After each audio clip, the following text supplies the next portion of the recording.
The wind howled through the Blackthorn Mountains like a dying breath, cold and merciless, carrying with it the scent of ancient stone and forgotten graves. Cale Thorne had been climbing for 3 days, his boots worn thin, his provisions long exhausted, his body a symphony of pain that sang louder with each step. The path upward was treacherous, carved into the mountainside by hands that had turned to dust centuries ago, and every gust of wind threatened to tear him from the narrow ledge and send him plummeting into the abyss below. But he did not stop. He could not stop. The wound in his chest pulsed with a rhythm that was not his heartbeat, a golden light seeping through the torn fabric of his shirt, illuminating the darkness around him like a second sun struggling to be born. He had come too far to turn back now. The village of Greymore, his home, was nothing but ash and memory. The night the creatures came, he had watched from the hillside where he'd been gathering firewood, watched as shadows with wings and fangs descended upon the thatched roofs and cobblestone streets, watched as the people he had known his entire life were dragged screaming into the sky or left crumpled in the dirt like discarded dolls. His mother. His sister. The girl he had loved since childhood but never found the courage to tell. All gone. All taken by the servants of the one they called the Crimson Sovereign, the vampire queen who ruled the night from her fortress in these cursed mountains. Cale had been bitten that night. One of the creatures had found him on the hillside, its eyes burning red in the darkness, its breath cold as winter's heart. It had torn into his chest, fangs sinking deep, and he had felt his life draining away, felt the darkness closing in. But then something had happened. Something impossible. The creature had recoiled, shrieking in agony, its mouth smoking as if it had bitten into molten iron. The wound in Cale's chest had erupted with golden light, a radiance so pure and fierce that the vampire had disintegrated into ash before his eyes, its final scream echoing across the valley. Since that night the wound had never healed. It did not bleed, did not hurt in the conventional sense, but it remained open, a perfect circle just above his heart, and from its center shone a light that defied explanation. In the days that followed, as Cale buried the dead and wandered the ruins of his village, he had discovered something else. The light responded to his will. When he focused on it, it grew brighter, stronger, warm as summer sunlight. When he was near anything touched by vampiric corruption, the bodies of the drained, the shadow-marked stones where the creatures had stood, the wound blazed with an intensity that forced him to look away. The village elder, old Marwyn, had survived by hiding in her root cellar. She had taken one look at Cale's wound and gone pale as death itself. "The mark of Solara," she had whispered, her voice trembling. "I thought it was only legend. A blessing from the sun goddess herself, bestowed upon a champion once every 1,000 years. You bear the one thing in this world that can destroy her, boy. The vampire queen. She who has reigned for 10 centuries, who has never known defeat, who has turned this entire region into her feeding ground. That light in your chest, it is her death." Cale had not believed her. Not fully. But what choice did he have? His home was destroyed. Everyone he loved was dead or worse. And this wound, this impossible glowing wound, had saved his life and given him something he had never possessed before: purpose. If there was even a chance that he could end the reign of the monster who had orchestrated such horror, then he would take it. He would climb this mountain. He would enter the fortress. He would face the vampire queen. And he would make her pay. The entrance to the fortress appeared as the sun began its descent toward the horizon, casting the sky in shades of blood orange and deep purple. It was a massive gate of black iron, adorned with twisted shapes that might have been decorative flourishes or the agonized forms of victims imprisoned in metal. The gate stood open as if inviting him inside, and Cale felt a chill run down his spine that had nothing to do with the mountain wind. This was a place where hope came to die, where the very air seemed thick with centuries of suffering and darkness. He stepped through the gate. The courtyard beyond was vast and empty, paved with stones so old they had been worn smooth by countless feet, or claws. Statues lined the perimeter, figures of warriors and nobles frozen in poses of anguish or supplication. And Cale realized with growing horror that they were not statues at all but people turned to stone, preserved in their final moments of terror. The wound in his chest pulsed brighter, as if sensing the evil that permeated this place, and the golden light pushed back the shadows that clung to the corners of the courtyard like living things. "So," a voice called out from above, smooth as silk and cold as the grave, "a mortal dares to enter the court of eternal night. How delightfully unexpected." Kale's hand went to the crude wooden stake he had fashioned from an ash tree branch, the only weapon he possessed. He looked up and saw figures standing along the parapets, vampires, dozens of them, their eyes glowing red in the gathering darkness. They were beautiful and terrible, dressed in finery from ages past, their faces pale and perfect and utterly inhuman. They watched him with the detached curiosity of cats observing a mouse that had wandered into their domain. "The Queen does not grant audiences to mortals," another voice said, this one tinged with amusement. "Particularly not to peasants who smell of sweat and desperation." "She'll grant me an audience," Kale said, his voice steadier than he felt. He pulled open his torn shirt, fully exposing the wound and the light that blazed from it. "Tell your mistress that the bearer of Solara's mark has come. Tell her that her reign ends tonight." The effect was instantaneous. The vampires along the parapet hissed and recoiled, shielding their eyes from the light. Some vanished entirely, retreating into the fortress. Others remained, but their expressions had changed from amusement to something else. Uncertainty, perhaps even fear. "Impossible," one of them breathed. "The mark is a myth. It cannot be real." "And yet here I stand," Kale said. "Now take me to your queen, or I will burn this entire fortress to ashes with this light." He had no idea if he could actually do such a thing, but the bluff worked. The vampires conferred among themselves in hushed, urgent whispers.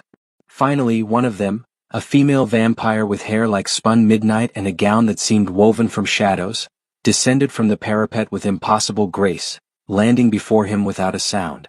"Follow me," she said, her voice carefully neutral. "The Queen will see you. But know this, mortal, you will not leave this place alive. The mark or no mark, you have entered the realm of Seraphine the Eternal, and none who stand before her throne survive to tell the tale." "We'll see about that," Kale replied and followed her into the darkness. The throne hall was a cathedral of night, a vast chamber that seemed to stretch upward forever, its ceiling lost in shadows so deep they might as well have been another sky. Pillars of black marble rose on either side, carved with scenes of battles and conquests, of vampires feasting on the blood of nations. High on the walls, flames burned in massive braziers, but these were no ordinary fires. They burned red as fresh blood, casting the entire chamber in a crimson glow that made Kale feel as if he had stepped inside a beating heart. The floor was polished obsidian, reflecting the flames above and creating the illusion that he walked across a sea of fire. His footsteps echoed in the vast space, each one sounding like a countdown to some inevitable doom. Around the perimeter of the hall stood more vampires, the nobility of this cursed court, all watching him with expressions ranging from hunger to contempt to fascination. He could feel their eyes on him, could sense the predatory calculation in their gazes, as if they were already deciding which part of him they would consume first. But Kale's attention was drawn inexorably forward, to the far end of the hall, where a throne of twisted silver and black iron rose like a monument to eternal dominance. And upon that throne sat the vampire queen, Seraphine. She was everything the legends had promised and nothing he had expected. Tall and regal, her presence filled the hall despite her stillness, as if the very air around her bent to acknowledge her sovereignty. Her skin was pale as moonlight, flawless and luminous, contrasting sharply with the cascade of midnight black hair that fell past her shoulders like a waterfall of silk. She wore a gown of deep crimson and black, the fabric seeming to shift and move of its own accord, adorned with patterns that resembled both rose petals and bloodstains. Upon her head rested a crown of silver, delicate and cruel, its points like the teeth of some great beast, and it caught the red firelight and threw it back in shards of eerie illumination. But it was her eyes that captured him. They were crimson, deep and fathomless, the red of fresh blood and dying suns, and they held within them the weight of centuries.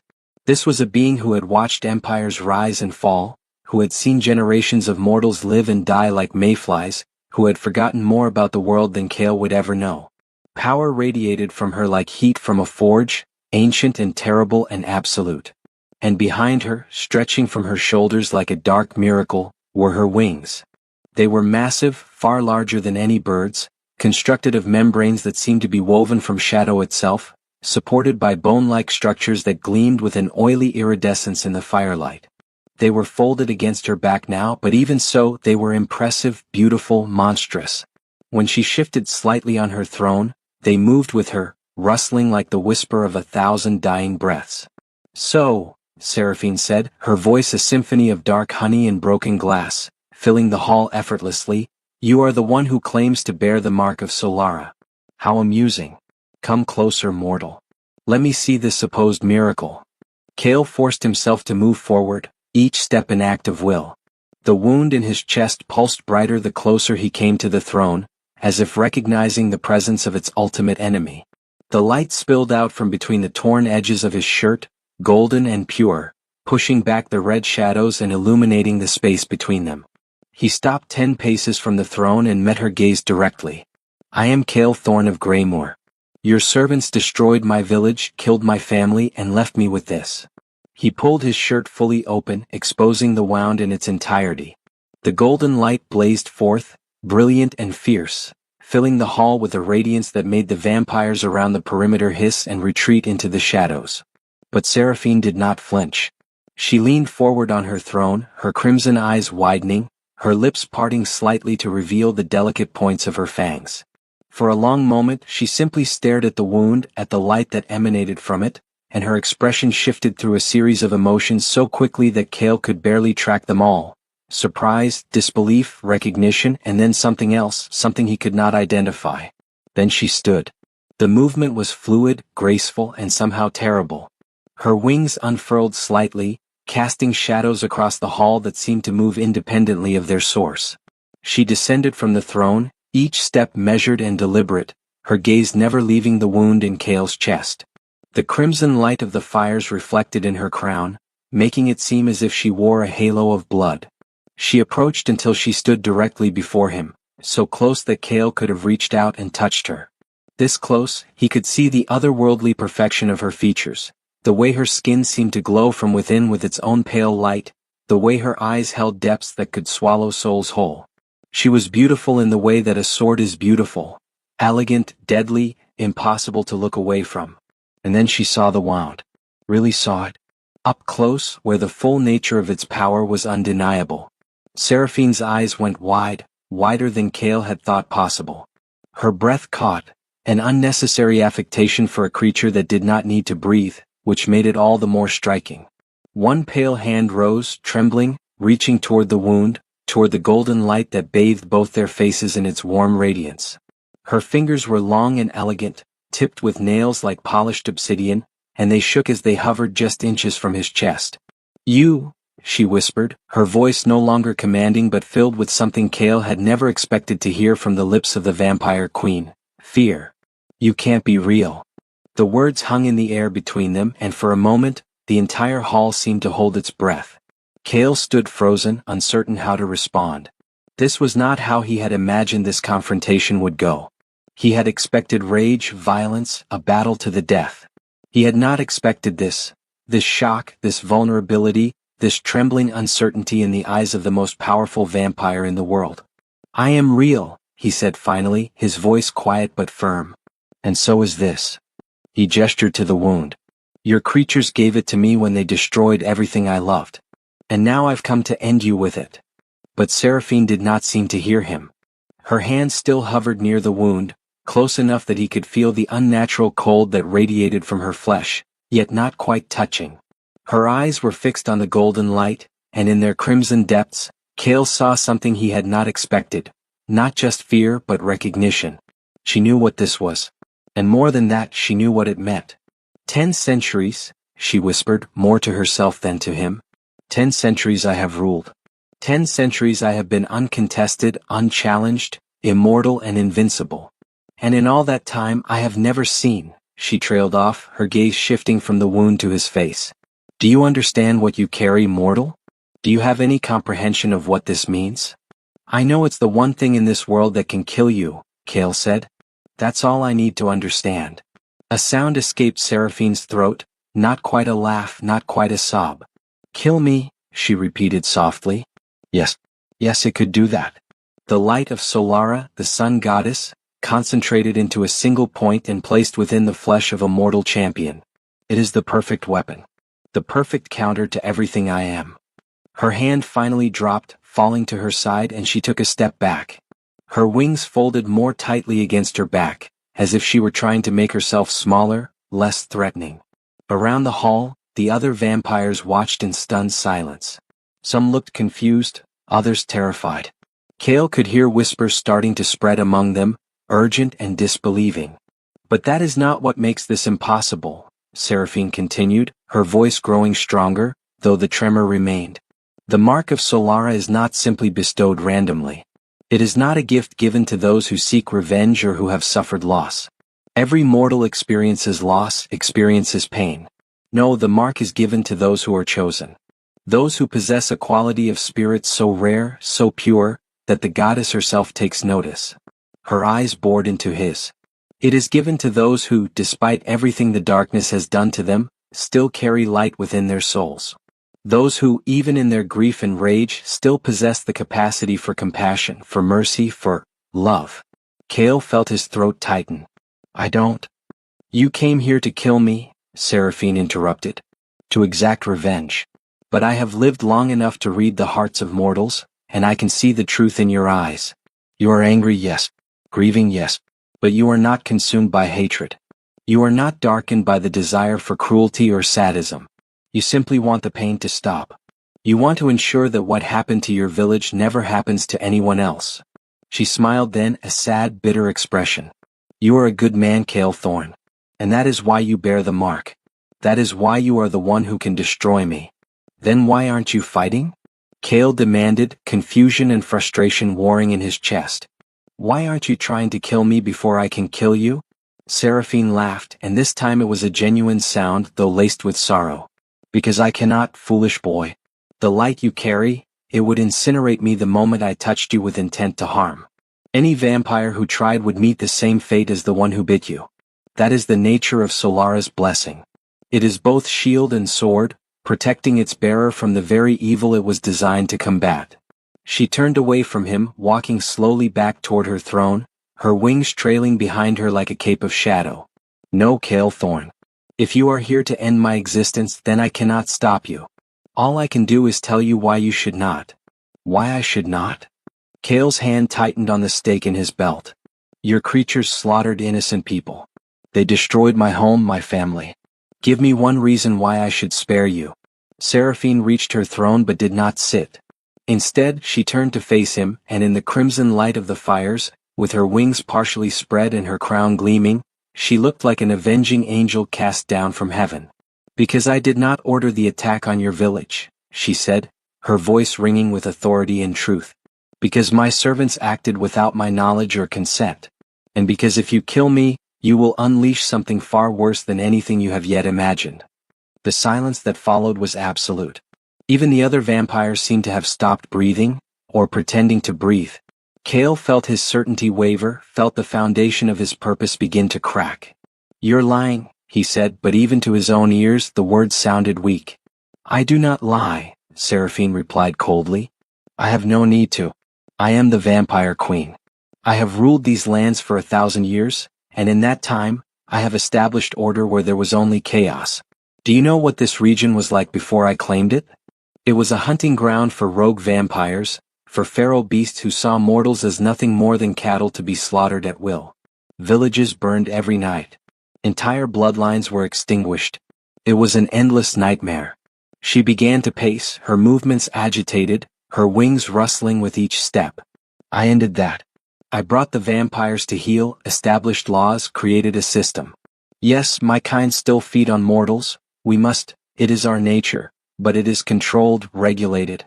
We take only what we need, and from those who are willing or who will not be missed. We do not slaughter indiscriminately. We do not burn villages to the ground. That is forbidden on pain of final death. But Greymoor, Kale started. Greymoor was the work of rebels, Seraphine snapped, and there was real anger in her voice now. A faction within my own court who believe I have grown soft, who think that mortals should be nothing more than prey. They have been working in secret for years, undermining my authority, committing atrocities in my name to turn the mortal population against me. They want war, Kale Thorn. They want to return to the old ways, the days of unchecked slaughter and terror. And if you kill me, if you remove the one force that has been keeping them in check, they will get exactly what they want. Kale felt the world tilting beneath his feet. This could not be true. It could not be. He had come here with such certainty, such righteous purpose. The vampire queen was the enemy, the source of all evil, the monster who needed to be destroyed. That was the simple truth he had clung to, the truth that had given him the strength to climb this mountain and enter this fortress. But nothing about this was simple. "How do I know you're telling the truth?" he asked, hating the uncertainty in his own voice. Seraphine gestured to one of the vampires standing near the pillars, the female with midnight hair who had escorted him inside. "Lysandra. Tell him." The vampire stepped forward reluctantly, her expression troubled. "It is as the queen says," she confirmed, her voice quiet. "There is a faction led by Lord Malachi and Lady Ravenna. They have long opposed Her Majesty's policies of restraint. The attack on Greymoor was their doing, carried out without the Queen's knowledge. When she discovered what they had done, Lysandra paused, swallowing unnecessarily. She executed 3 of their co-conspirators herself. But Malachi and Ravenna remain at large, hidden somewhere within the fortress, gathering supporters. They knew the attack would provoke a response," Seraphine added. "They hoped mortals would rise up against me, would provide them with the chaos they crave. They did not anticipate you, however. They did not anticipate the mark." She fixed Cale with her crimson gaze. "If you kill me now, you will be giving them exactly what they want. My death will create a power vacuum and the rebels will fill it. The restraint I have imposed will vanish. Every vampire in this region will be free to indulge their darkest hungers. The slaughter will make Greymoor look like a minor tragedy." Cale felt sick. The golden light from his wound still pulsed steadily, warm against his skin, but now it felt less like a weapon and more like a burden. "Why should I believe you?" he asked again desperately. "Why should I trust anything you say?" "Because I am not asking you to spare me," Seraphine said softly. "I'm asking you to help me. Together we can root out the rebels. We can find Malachi and Ravenna and end their conspiracy before it spreads further. And then," she hesitated, and for the first time, Cale saw genuine vulnerability in her expression. "And then, if you still wish to kill me, I will not stop you. I will kneel before you and accept the judgment of Solara. But please, Cale Thorne, please do not let your grief blind you to the greater threat. Do not let my death be the catalyst for even more suffering." The wound in Cale's chest pulsed, and this time it felt different, not aggressive or threatening but questioning, as if the light itself were uncertain. Could the blessing of a sun goddess guide him? Could it show him the truth? He looked into Seraphine's eyes, those ancient crimson depths that had witnessed centuries of darkness and death, and he searched for the lie. He searched for the manipulation, the deception, the evil he had been so certain he would find. But all he saw was weariness, and fear, and a desperate, terrible hope. "If I help you," he said slowly, "and if what you say is true, then I'm not just saving you. I'm saving all the mortals in this region from something worse." "Yes," Seraphine breathed. "But if you're lying to me, if this is some kind of trick, then the mark will know," she said. "The light of Solara responds to truth and lies, to good and evil. If I were truly the monster you believe me to be, if my intentions were false, the wound would already be burning brighter, urging you to strike me down. But it is not, is it?" Cale looked down at his chest. She was right. The light was steady, calm, almost peaceful. It was not screaming danger. It was not pushing him toward violence. It was waiting. He took a deep breath and made his decision. "Tell me about these rebels," he said. "Tell me everything." The next hours passed in a blur of planning and revelation. Seraphine led Cale to a private chamber adjacent to the throne hall, a room filled with maps and documents, with centuries of accumulated knowledge about the vampire hierarchy and the politics of the Court of Eternal Night. Lysandra joined them, along with 2 other vampires who Seraphine identified as part of her inner circle, loyalists who opposed the rebels' desire for chaos. As they talked, Cale learned the true scope of the situation. The rebels numbered perhaps a quarter of the vampires under Seraphine's rule, but they were positioned strategically. Many held command over the enforcers who patrolled the territories, who were supposed to ensure that Seraphine's laws were followed.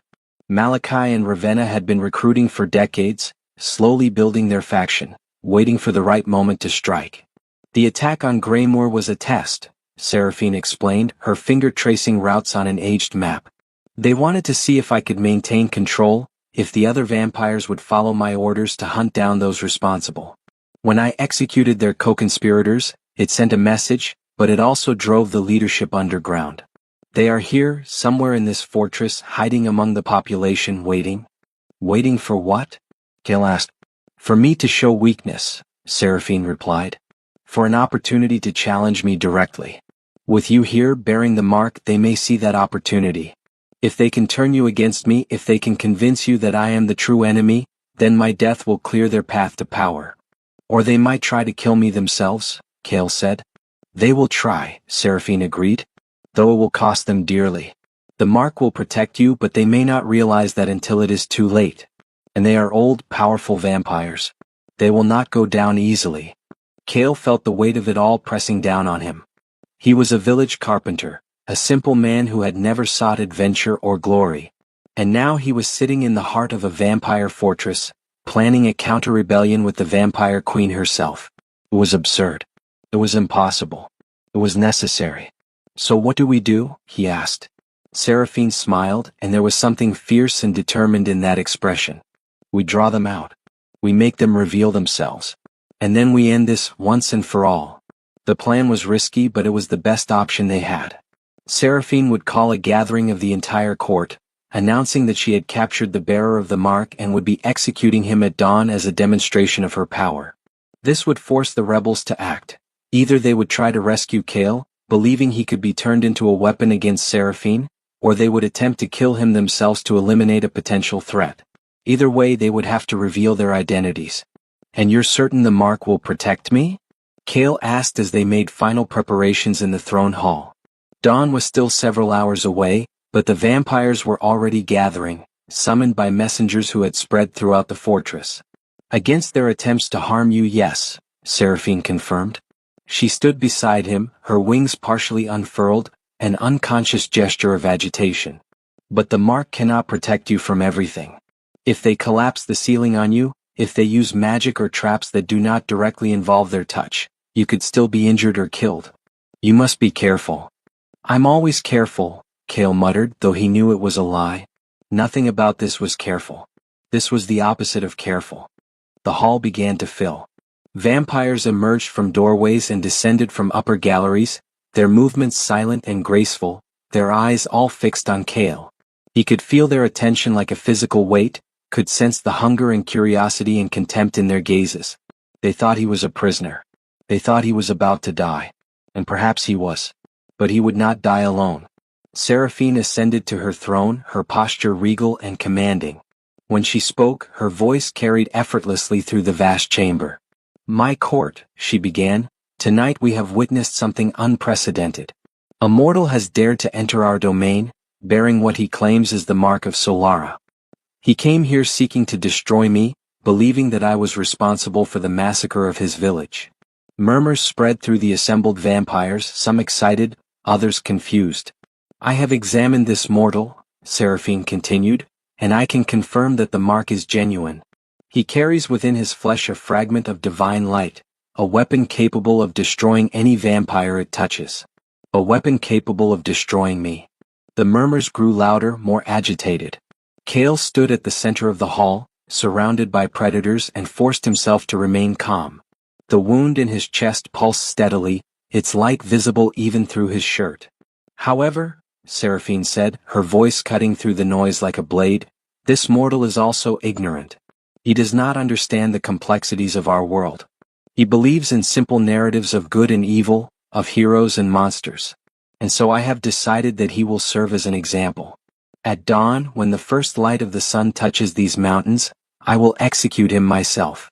I will prove that even the blessing of a goddess cannot stand against the power of the Crimson Sovereign. The hall erupted in cheers and applause, vampires hissing their approval, their bloodlust rising.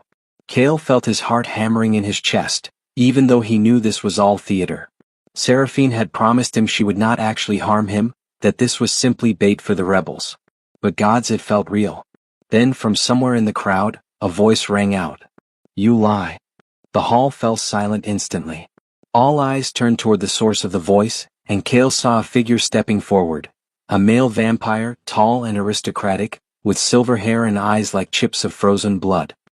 His presence commanded attention, and the other vampires parted before him instinctively. Lord Malachi, Seraphine said, her voice carefully neutral. You dare to call your queen a liar? I dare to speak the truth, Malachi replied, his voice smooth and confident. You say you will execute this mortal at dawn, but we all know what will happen if you try. The mark will protect him. It will destroy you. You are afraid, Seraphine. For the first time in your long existence, you have encountered something you cannot defeat, and it terrifies you. Another figure emerged from the crowd, a female vampire with hair like crimson silk and a gown that seemed woven from blood. You have grown weak, my queen, she said, her voice dripping with mockery. You have allowed yourself to be constrained by rules and laws, to be shackled by compassion for cattle. And now, when a true threat appears, you seek to delay to negotiate. You disgrace the title you hold. Lady Ravenna, Seraphine said, and there was steel in her voice now. So you reveal yourself at last. We reveal ourselves, Malachi corrected. We, and all those who remember what it means to be vampire. What it means to be the apex predator, the ruler of the night. You have forgotten, Seraphine. You have allowed sentiment to cloud your judgment. But we will remind you. Around the hall, other vampires began to step forward, moving to stand with Malachi and Ravenna. Cale counted them quickly, nearly 50, perhaps more. A significant portion of the court. And what do you propose? Seraphine asked, her tone dangerous. A challenge? A coup. We propose a return to the old ways, Ravenna said. We propose that you step down and allow those with the will to lead to take your place. Or, she smiled, revealing her fangs. We propose that you die here tonight, and spare us the trouble of a prolonged conflict. You cannot kill me, Seraphine said. None of you are strong enough. Perhaps not, Malachi agreed. But he can. He pointed at Cale. The bearer of the mark. We do not need to defeat you ourselves. We merely need to convince him to do it for us. After all, he came here seeking your death. Why should he care about the politics of vampires? Why should he care what happens after you are gone? All eyes turned to Cale. The weight of the moment pressed down on him like a physical force. This was it. This was the pivot point. Everything depended on what he said next, on what he chose to believe. He thought of Greymoor. He thought of his mother, his sister, the girl he had loved. He thought of the ashes and the screams and the darkness that had swallowed his world. And then he thought of what Seraphine had said. About the greater threat. About the chaos that would follow her death. About the fact that these vampires, these rebels, were the ones who had ordered the attack on his village. The wound in his chest pulsed and the light grew brighter. You're right, Cale said, his voice cutting through the tension. I did come here to kill the vampire queen. I came here seeking revenge for what was done to my home. Malachi smiled triumphantly. Then do it, mortal. Strike her down. Free yourself from this place and take your vengeance. But, Cale continued, stepping forward, his gaze fixed on Malachi, I've learned something tonight. I've learned that the world is not as simple as I thought. That monsters are not always the ones we expect. And that sometimes, the greatest evil is not the ancient power that brings order, but the ambitious fools who crave chaos. Malachi's smile faltered. You destroyed my village, Cale said, his voice rising, the light from his wound blazing brighter with each word. You slaughtered innocent people not because you needed to feed but because you wanted to provoke a war. You wanted to turn mortals against Seraphine, to create the chaos you needed to seize power. You are the monsters I came here to destroy. The light erupted from his chest, a wave of golden radiance that swept through the hall like a sunrise. The rebel vampires screamed, shielding their eyes, some of them retreating toward the exits. But Malachi and Ravenna stood their ground, their eyes blazing with fury.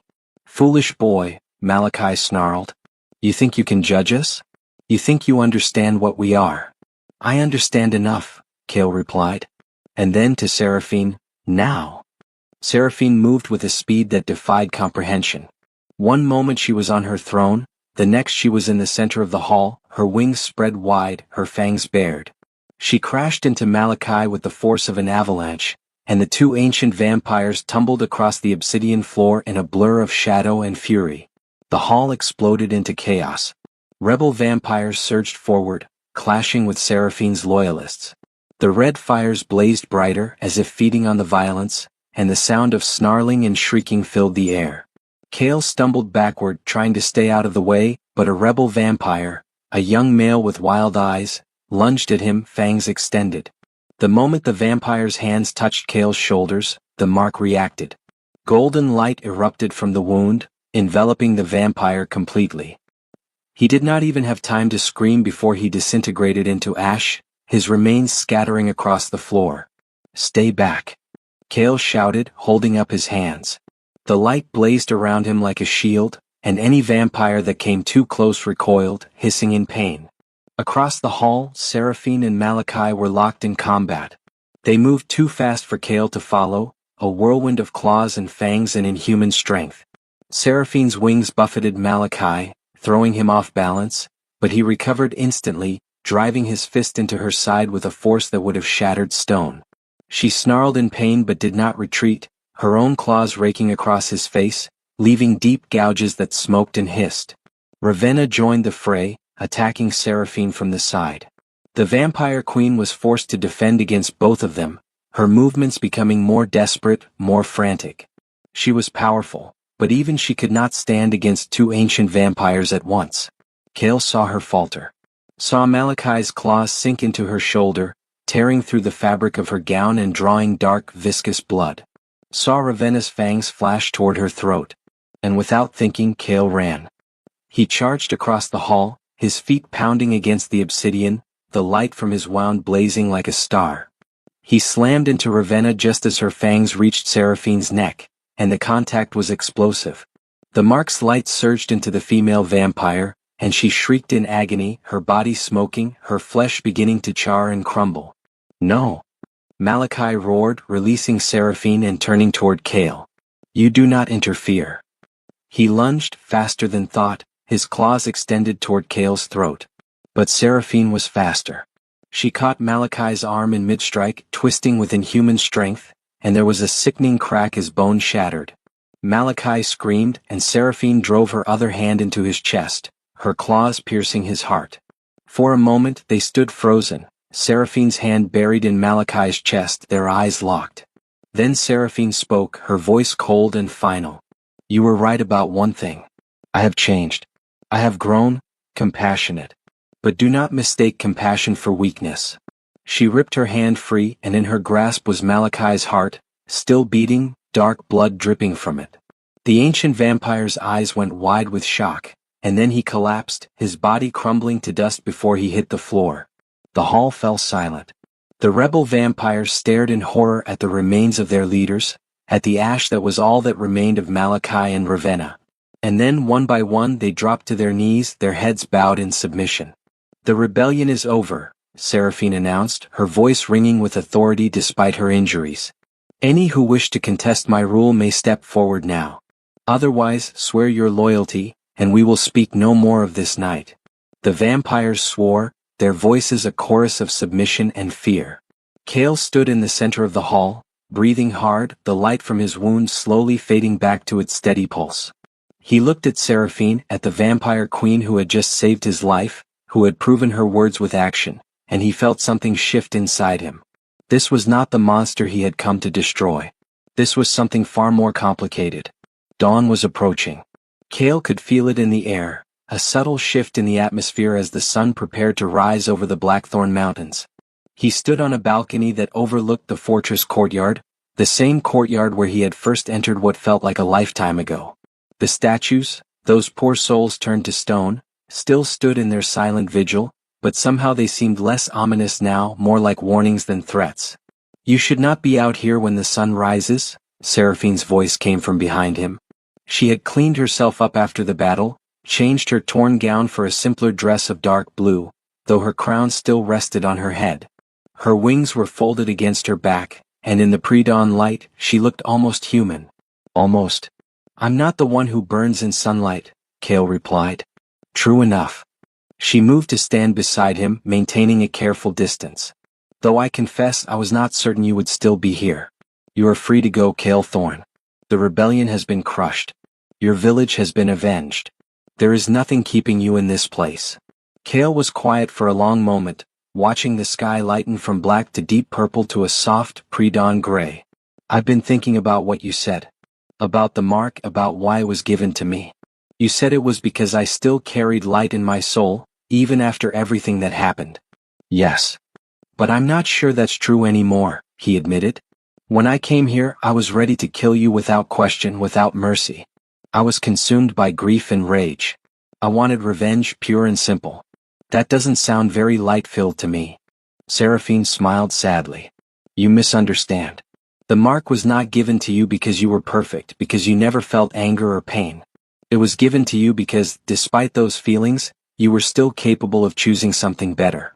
When I presented you with the truth, when I asked you to see beyond your revenge, you listened. You chose to fight for a greater good rather than indulging in personal vengeance. That is what makes you worthy. And what about you? Kale turned to face her fully. You're a vampire. You've killed people. Fed on blood. Ruled through fear. How can you talk about light and goodness? I cannot, Seraphine replied simply. I am a monster, Kale. I will always be a monster. But I am a monster who has chosen to impose limits on herself, to create order rather than reveling in chaos. I'm not good. But I am trying to be less evil. Is that not worth something? Kale thought about his village, about the centuries of relative peace under Seraphine's rule that old Marwan had mentioned in passing. He thought about the rebels and the chaos they would have unleashed. He thought about the complexity of the world, about how nothing was ever as simple as he wanted it to be. I don't know, he said honestly. I don't know what's right anymore. I don't know if I made the right choice tonight. That doubt, Seraphine said gently, is what makes you good. A truly evil person never questions themselves. They stood in silence as the sun crested the horizon, its first rays spilling across the mountains and turning the sky into a canvas of gold and pink and orange. The light touched the fortress walls, illuminating the ancient stone, and Kale felt the wound in his chest pulse in response, recognizing the source of its power. What will you do now? Seraphine asked. I don't know that either, Kale admitted. I can't go back to Greymore. There's nothing there for me anymore. You could stay here. He looked at her sharply. Stay? In a vampire fortress. Why not? The mark makes you immune to any vampire who wishes you harm. You would be safe. And, she hesitated, an unusual vulnerability crossing her features. I could use someone like you. Someone who can move freely, who can interact with mortals without fear, who can help me maintain the peace I have worked so hard to create. Someone who can remind me why that peace matters. You want me to be what? Your ambassador? Your conscience. I want you to be my friend, Seraphine said quietly. I have not had one of those in a very long time. Kale felt something tighten in his chest, and it had nothing to do with the wound. He looked at this ancient, powerful being, this vampire queen who had lived for 1,000 years, who commanded legions of monsters, who could kill with a thought, and he saw loneliness. He saw someone who had been isolated by her power, who had spent centuries making difficult decisions with no one to share the burden. I'll think about it, he said finally. That is all I ask. Seraphine turned to leave, to retreat into the fortress before the sunlight grew too strong. But at the doorway she paused and looked back. Thank you, Kale Thorne. For listening. For choosing to see beyond your hatred. For reminding me that even monsters can change. And then she was gone, vanishing into the shadows of the fortress, leaving Kale alone on the balcony as the sun rose higher, bathing the world in golden light. The weeks that followed were strange and disorienting. Kale did stay, at least temporarily, occupying a room in the fortress that was surprisingly comfortable. Vampires, it seemed, appreciated luxury even if they did not need warmth or sleep. He spent his days exploring the fortress and its surroundings, learning about the vampire hierarchy, observing how Seraphine's court functioned. He met with the loyalist vampires, including Lysandra, who proved to be intelligent and surprisingly kind in her own cold way. And he talked with Seraphine. Long conversations that stretched through the night about history and philosophy, about the nature of good and evil, about the weight of responsibility and the cost of power. She told him stories of the world before he was born, of empires and wars, of the way humanity had changed over the centuries. He told her about his life in Greymore, about the simple joys of carpentry and community, about the girl he had loved but never confessed to. They were not friends, not yet. The gap between them was too vast, the difference in their natures too profound. But they were something. allies perhaps. Or two souls who had found an unexpected understanding in the darkness. The wound in Cale's chest remained, its golden light a constant presence. He learned to control it better, to summon its power when needed and let it rest when it was not. Seraphine taught him how to sense the intentions of vampires, how to tell the difference between those who meant harm and those who were merely curious. The mark responded to his will, and gradually he began to understand that it was not just a weapon but a gift. A reminder that even in the darkest places light could exist. One evening, as they stood together on the balcony watching the sunset, Cale finally voiced the question that had been gnawing at him. What happens when the darkness inside you becomes too strong? What happens if you lose control, if the monster wins? Seraphine did not answer immediately. She watched the dying light paint the sky in shades of red and gold, her expression distant. Then you will do what you came here to do, she said finally. You will use the mark to end me. And you will find another way to maintain the peace. I don't want to kill you, Cale said, surprised by the vehemence in his own voice. I know, Seraphine replied, and there was something like gratitude in her eyes. But you will if you must. That is what makes you the right person to stand beside me. You are not blinded by loyalty or fear. You will do what is necessary even if it costs you. You're asking me to be your executioner. I am asking you to be my balance, Seraphine corrected. To be the light that keeps the darkness in check. For as long as I am able to walk this line between monster and something else, you will be there to guide me. And if I ever cross too far into the darkness, you will be there to stop me. It was a heavy burden, but as Cale looked at the wound in his chest, at the golden light that pulsed steadily, he realized that he had been carrying heavy burdens since the night Greymore burned. The weight of grief, the weight of vengeance, and now the weight of responsibility. Perhaps this was what Solara had intended all along. Not just to create a weapon to destroy evil, but to create a guardian who could stand in the space between light and dark, who could judge and guide and, when necessary, end. All right, he said quietly. I'll stay. I'll be your balance. Seraphine's hand reached out, slowly, carefully, and for the first time she touched him deliberately, not to harm but to connect. Her cold fingers brushed against his, and the mark did not react with violence. Instead, it pulsed gently, warmly, acknowledging the absence of malice. Thank you, she whispered. And as the sun set and the night rose, the human with the golden wound and the vampire queen with the crimson eyes stood together, two impossibilities bound by choice and circumstance, guardians of a fragile peace in a world that desperately needed it. The wound that should not exist had found its purpose. And so had he. In the years that followed, Cale Thorne became known as the Light-Bearer, the mortal who walked among vampires and kept the darkness at bay. Under his guidance and Seraphine's rule, the region entered an era of unprecedented stability. Villages were protected, laws were enforced, and the ancient terror of the night became something more complex. Still dangerous, still other, but no longer mindlessly cruel. And though there were challenges and threats, though darkness always waited at the edges, the light in Cale's chest never wavered. It burned steadily, a reminder that even in a world of monsters and shadows, hope could exist. That redemption was possible. That the line between good and evil was not always clear, but it was always worth defending.